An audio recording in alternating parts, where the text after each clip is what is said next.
Greetings all. Greetings.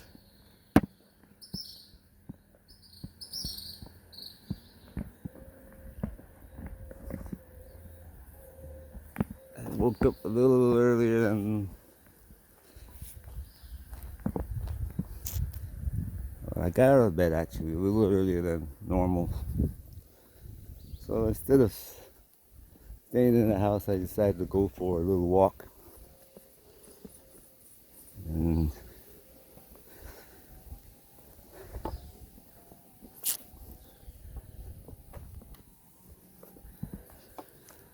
walking around, I'm considering all the things that I heard in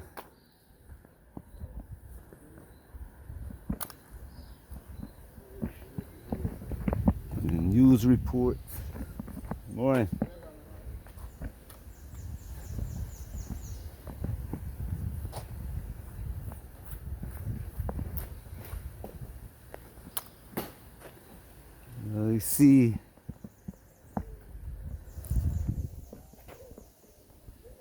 You see things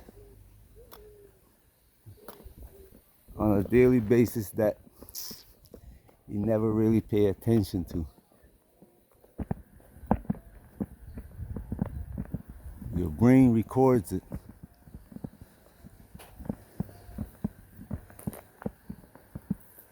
It's like an advertising. You drive down or walk past an advertising billboard, see it,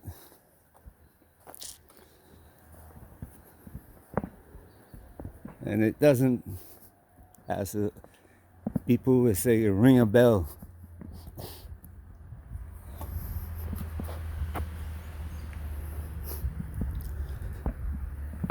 You just pass by, watch it, right? You glance at it and keep on moving. That's the way the news reports are today. There's so much information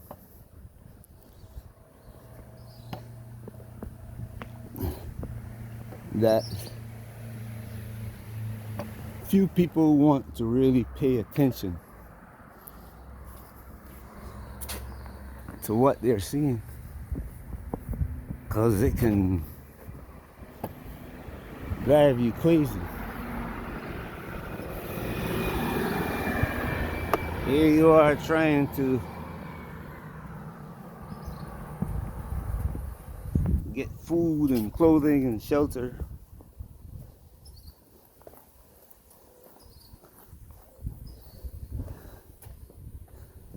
and somebody comes along trying to flood your brain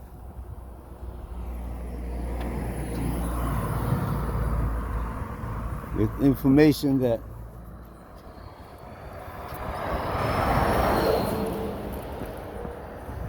causing fear and anxiety.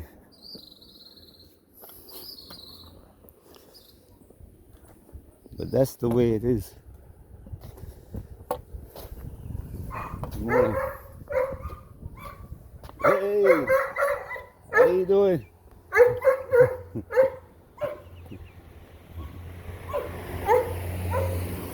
Every time we pass by here, the dogs go like that. That dog go like that. It's like once before, when we first moved back and we're walking, he would sit quietly. Good morning. Not say a word as we pass by.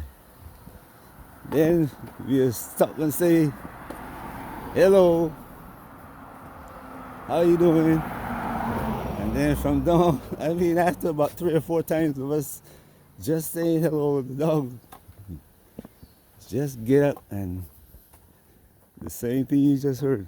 That's what he would do every time we pass by. This morning I'm alone, so he's greeting me. Anyway,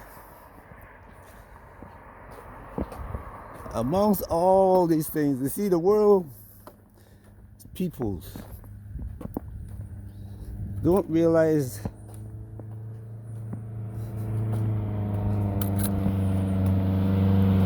or don't kind of put things in perspective. Don't get information.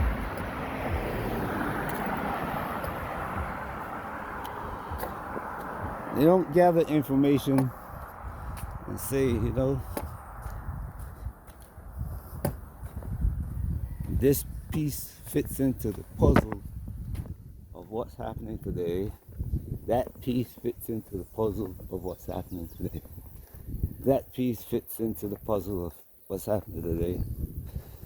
Oh yes, I see what's happening now. And alleviate that fear or that anxiety.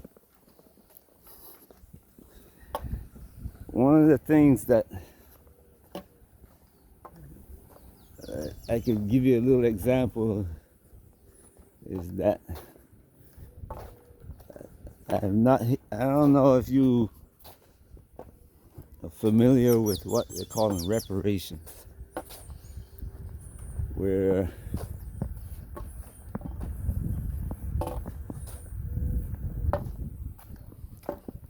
people in America, Britain,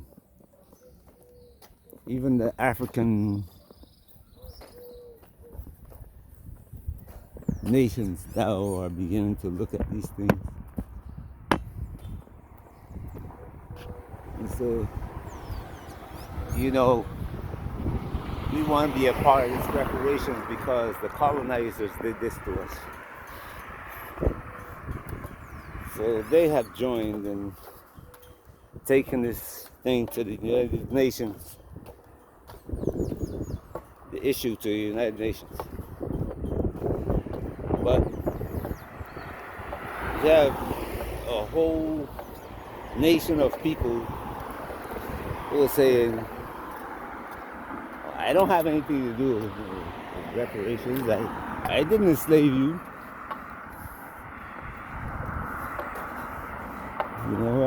I came to America from Germany.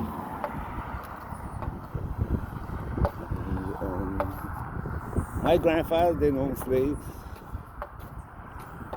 Okay, no problem. See, he didn't put together that Germany had colonies, that Germany was part of the group of nations that got together and divided up Africa, killed millions of Africans.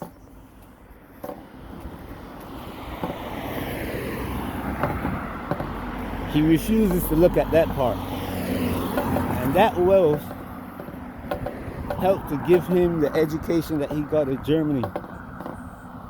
It helped to build the foundation for German economic strength, while it destroyed the foundation for African economic strength. And it just didn't happen just like that. It didn't happen like the rain stopped falling and the crops died. They sprayed the crops with a poison that after the crops died, you can't use the land. So you have to sell the resources under the land for nothing. And then Germany, all of them really, made a deal with the leaders. We'll keep you in power if you make sure we get all the resources we need. We'll let you buy big houses in London and Paris, Amsterdam, Stockholm, New York. All you have to do is make sure we get everything that we need to run our economy, and we can buy your raw materials and sell you back our finished products, make money off of you left and right, as people say, while keeping your people enslaved. He forgot all about that. And to some extent, the funny thing about it is that the Africans forgot all about, well, they didn't forget, but they didn't want to think about it until the rest of the world, African people, the over 600 million Africans who live in other countries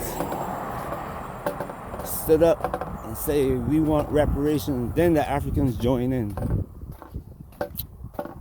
but they're still keeping the leaders who are selling their everything that they have underneath their soil. They're holding on to those leaders. But anyway, the reparations part,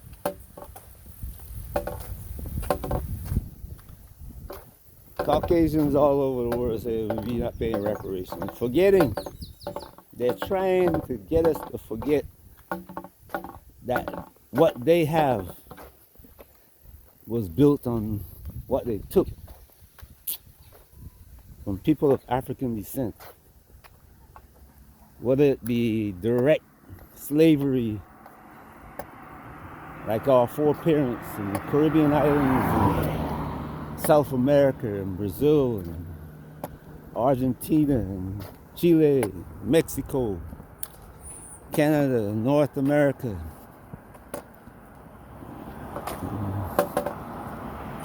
and what they call the Middle East and Arabia.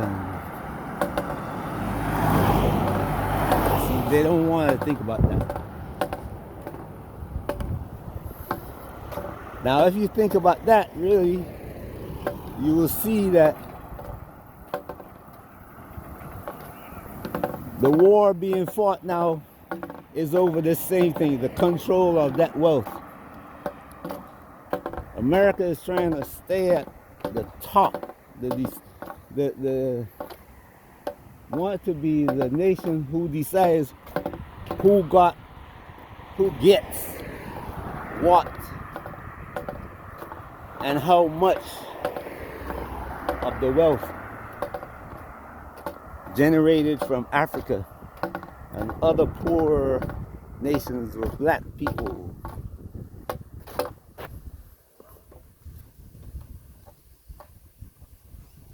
Live.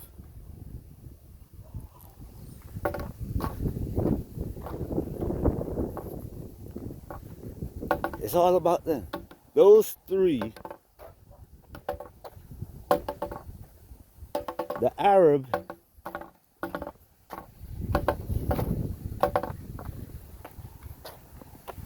the Caucasian,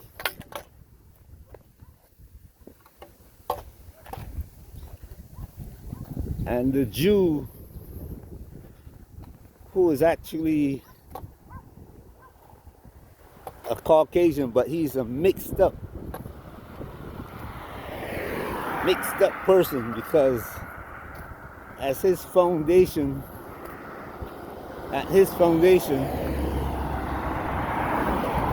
the father is the original Hebrew. The mother was taken from all the nations. Alright? His mother was taken from all the nations.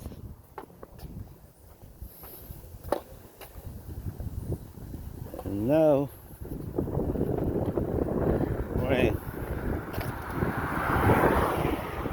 And to see that, you gotta go back and read history to see that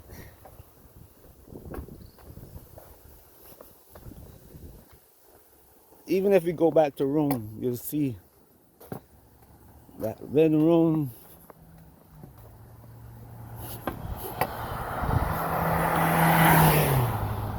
even before Rome, the Hebrew people were scattered. They moved off the land because of the wars and what they were calling the Middle East. Egypt and what the people who were living in what's called Turkey today. The Turks are the people we call the Turks are not originally from that area. Anyway,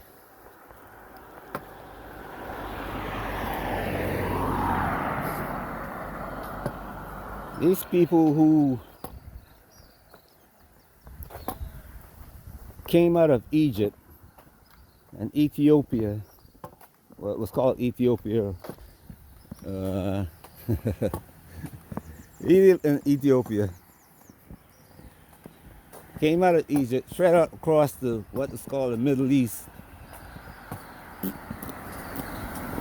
And then as the power in the Middle East began to change hands, they followed the power because they were traders, just like they are today. And today you might not say they're traders, but if you look at what they trade in today's world, and oh, that's a story. And I think I'm going to make a part 2 of this, adding that part. But they were traders. And then they became money lenders. So here is a father who is moving across the Middle East from all the way to India.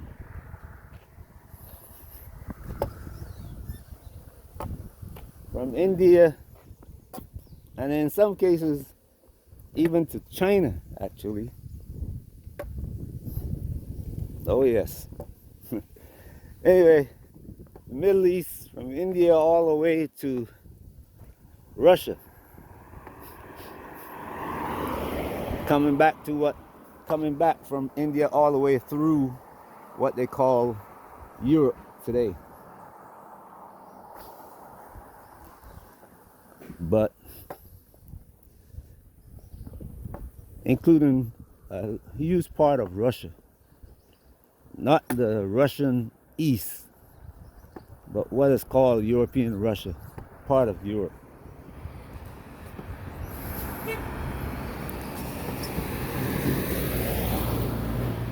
So they were trading, and in the days past,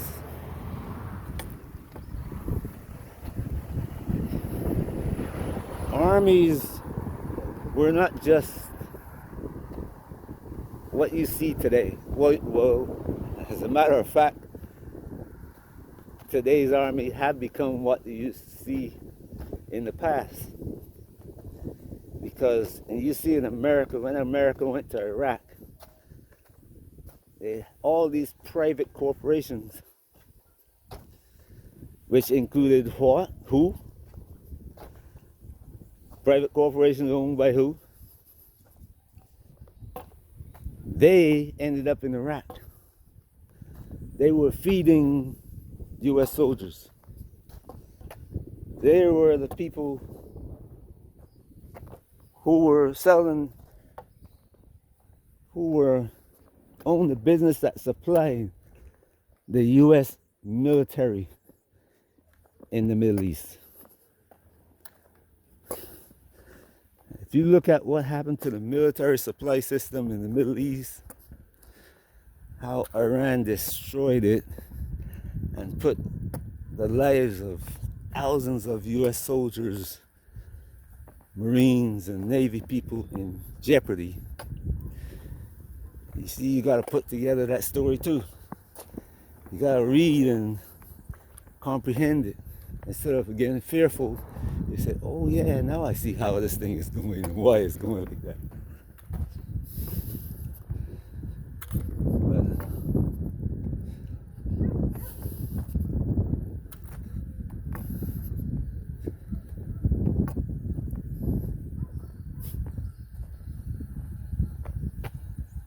in the old days, as they call it, the military,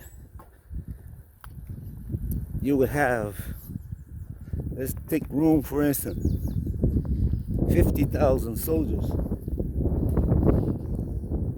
But along with those 50,000 soldiers, were another 25,000. Good morning. Yeah, another 25,000 men, women, and children who fed the soldiers, fixed their equipment, and performed duties that the soldiers couldn't perform because the soldiers' duty was to fight and to conquer and take from countries that they fought against gold and silver and cattle and everything that they considered in that day necessary for their country to stay wealthy. Just like America takes oil, gold, silver. The British did it. The Spanish did it. The Dutch. That's the way it is.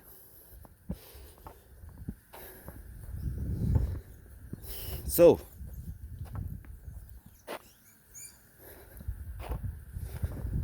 here we are in a situation where a whole, instead of just 50,000 soldiers, you got the soldiers plus another 25 to 50,000 civilians with cows and oxen, and they are carrying everything that those soldiers need in those transports.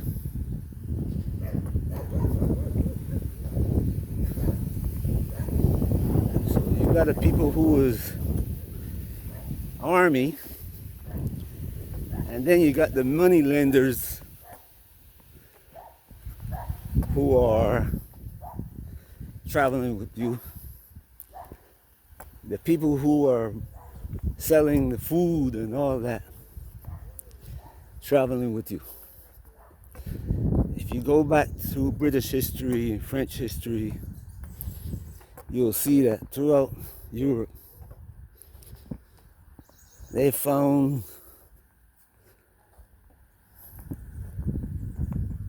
buried pots of coins, Roman coins, or Greek coins, or whoever the nation was in power at the time, even Arabs, because they travel with their money.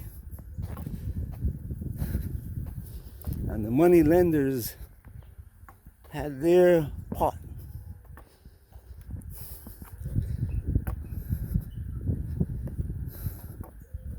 As they travel with them. But if the army got defeated, they had nobody to protect them from the army that defeated them. So they had to bury the gold or whatever they had in the ground with the hope of returning later to collect it. Most of them never returned. And in the ground across Europe today, you're finding these pots with coins and other items in them.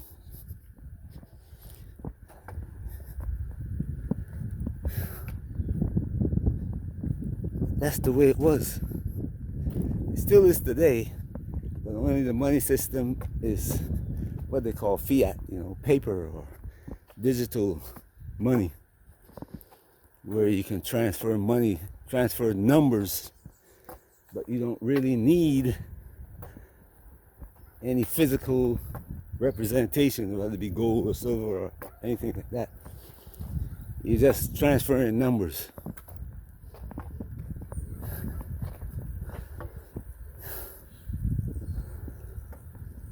So what we have is a world where really little has changed. Men still act the same way. But the technology is what's changing. The way they build houses change. The way they transport things change. From oxen, horses, and mechanical trains. Now you got automobiles. You got airplanes. Now what they call drones. Anyway, when you put these things together, when you learn to put everything in place where it's supposed to be, a story develops.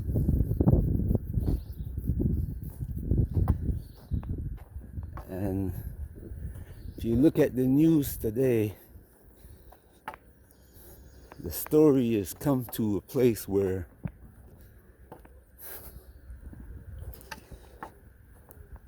the 13,000-year cycle, and it's not only a 13-year cycle, but the 13,000-year cycle is where the four horsemen come together. And not that four horsemen that you think about, the so-called apocalypse. You have to learn, comprehend what that really means. You've been taught that it means something different to what actually is.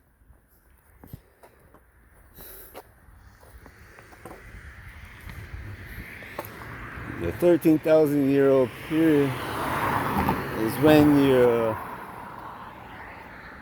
the weather changes, which affects your food supply, which affects your health. And if you got food supply, your health, and the weather, what else do you need? What's the other horseman?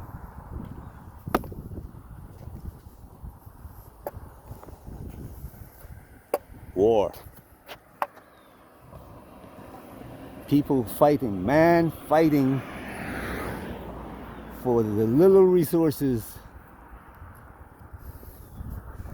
fighting for those resources.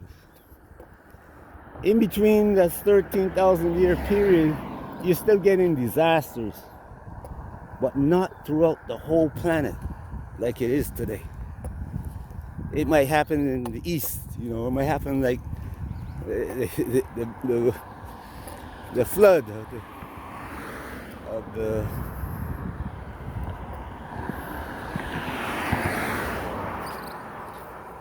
every year you get floods throughout Africa, but it doesn't flood Africa and Europe at the same time. It doesn't flood Africa and what they call the Middle East or China at the same time.